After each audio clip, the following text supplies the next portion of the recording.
why don't you welcome them to the stage as they're going to tell us about a project. A multi-year project that they're doing to end poverty in York, which I think is extremely ambitious and very inspiring. I feel like that round of applause was like a golf clap, and so I'm just going to invite you all to, with excitement, welcome these guys to the stage. Brilliant. Okay, well, we're going to start with Roger before Rora tells us about what's been going on in York. But Roger, tell us about the idea of a poverty-free city. Where did that come from? Yeah, it's ridiculous, really. We've been friends with York and for many, many years. One of our longest-standing unity movements in the country, and I think one of the very first I ever connected with about 14 years ago. And just so impressed by the regular prayer every single Wednesday for 7 years. They have prayed for the revival of York. That's pretty good stuff, isn't it? And out of that comes the relationships, and out of that came loads of charities which were formed. But come the pandemic, they responded beautifully and powerfully.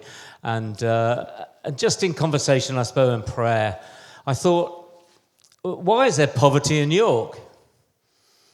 I mean, it's pretty well heeled, to be honest. I mean, you can see how they're dressed and everything. And but there's still 20% poverty. And I thought, if anyone could give it a go, I reckon these guys could. So I thought they obviously won't listen to me.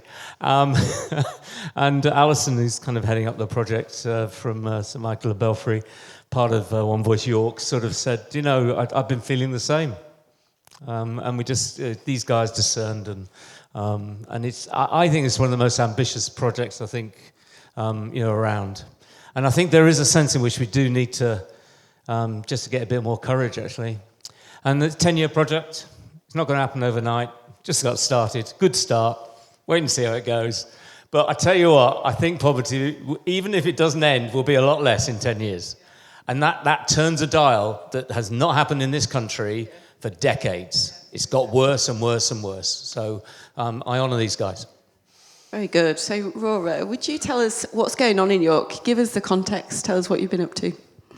Yes, so I obviously have not been praying for 26 years, but we had these group of leaders and they decided to start praying every day, as Roger said. But one thing we've learned is that in York, everything happens through relationship. And through 26 years of relationship and of people releasing their own positions and welcoming in those of us who are younger, we've been able to carry on those relationships. And through that, we started a social action group. And that social action group, it includes, there's a pop-up restaurant run by refugees, and there's other things like that. We have Safe Families, we have Home for Good, we have all of these things in our city already. And they started being able to come together and to work together and to fill in gaps. I'm only telling you tiny bits because we are doing a seminar later, and we're going to tell you a lot more then. So please do come to our seminar, and we won't just talk. We will also give you time to think about your context. But through that, we started No One Left Behind, which is not just social action, and it's not just tackling material poverty, because although I live in a neighborhood that's in the bottom 20% in the UK for material provision, we have so many types of loneliness. And you never do social action without gospel sharing, because we believe that we bring the kingdom. And that means that we bring the kingdom, the good news of the kingdom, to people in different physical ways, material ways, and spiritual ways. So we have different social action, but different gospel sharing, different training. We have different things throughout the generations. And in the middle of that, we pray, we pray, we pray.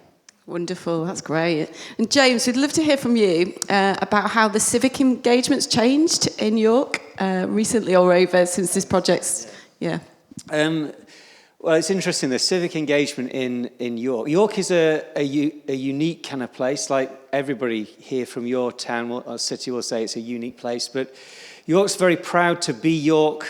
It's a very historical city. It's one of the most economically divided cities in the UK. So it's very hard for our MP to fight for funding from Westminster. And she's an excellent MP and she does a good job, but it's very hard for her. And over the years, the council have thought that they were great and did things really well, and they do a great job. So the relationship between the civic authorities in the city and the church in the city has kind of gone through peaks and troughs. And in recent years, it's been in a trough, really. But this project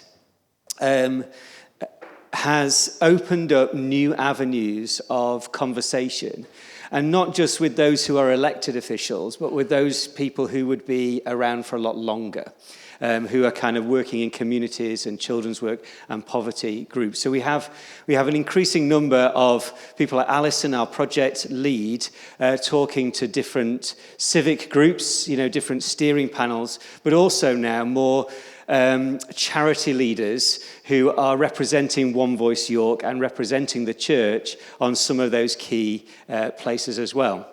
We didn't know, this is terrible, didn't we, that I didn't know this, but 10 years ago, the city of York launched a project to eradicate poverty in the city, and just nobody knew that was a thing. So one of the reasons why it's not called a poverty-free city is because they'd already tried that and it had failed. But then the tagline, "No One Left Behind," came from a conversation between Alison and one of the civic leaders, saying it would be great if we could make sure nobody in our city is left isolated or missing or disconnected or dislocated. That's wonderful. Jodie, you're working with CAP with York as well. Tell us how the local churches are getting involved. Yeah, so CAP really came on board with this project because as Christians Against Poverty, we thought if there's something about ending poverty in a city, then we should be involved. And so through our relationship with Gather and our developing relationship with York, we were like, yeah, this fits with what we want. We want a movement of churches across our country that, as Rora said, are not just thinking about poverty materially, but are thinking about spiritual, social, personal, material poverty. And what would it look like if the church really grasped hold of that and thought, poverty is central to the gospel and the good news of Jesus. And Jesus has an answer to all of this and every aspect, and that brokenness. When we look at the examples of Jesus interacting with people, he is healing their brokenness in every aspect of their life. And so we run a process called Church and Community Transformation, which is based on an approach that Tearfund has used around the world for years,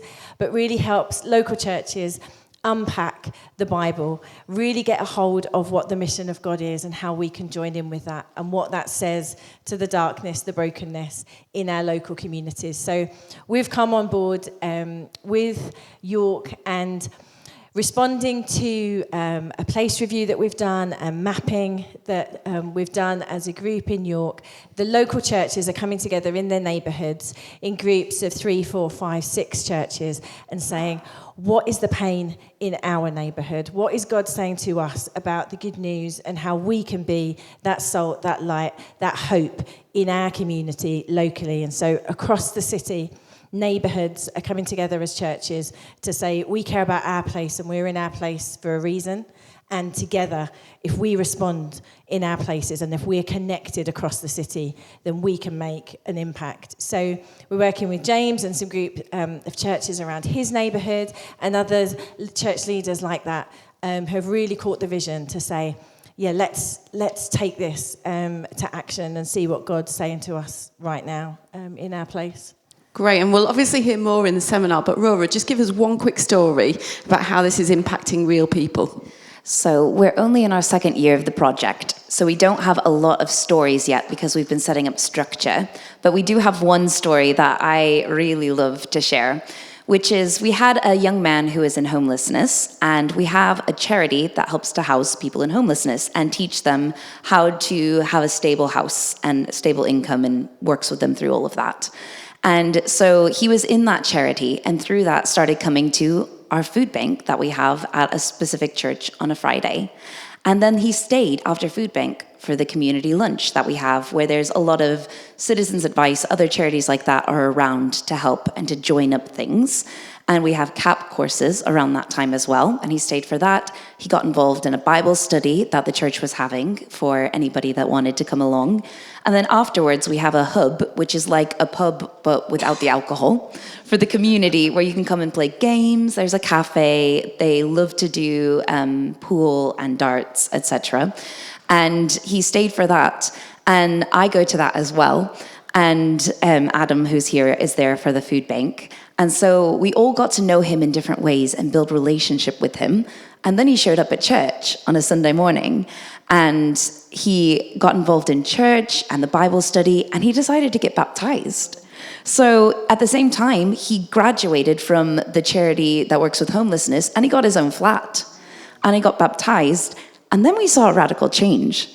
At the hub, they started asking him, oh, well, can you play cockroach poker? Because it means you have to lie, and as a Christian, you don't lie. And he got to explain to them what that meant. And he's so open with the process. And now, at this very moment, in York, he's doing an outreach to one of our most deprived communities, and he's helping to give back to people, and he's helping with our detached youth work at my church as well. So we've seen, in just a few months, we've seen a radical transformation in his life. That's really incredible. When the church takes seriously all aspects of poverty and works together to see all of those relationships restored. So good. Well, why don't we thank these guys? And if you're interested, I'd love to invite you to go to their seminar later on this afternoon. Thank you so much.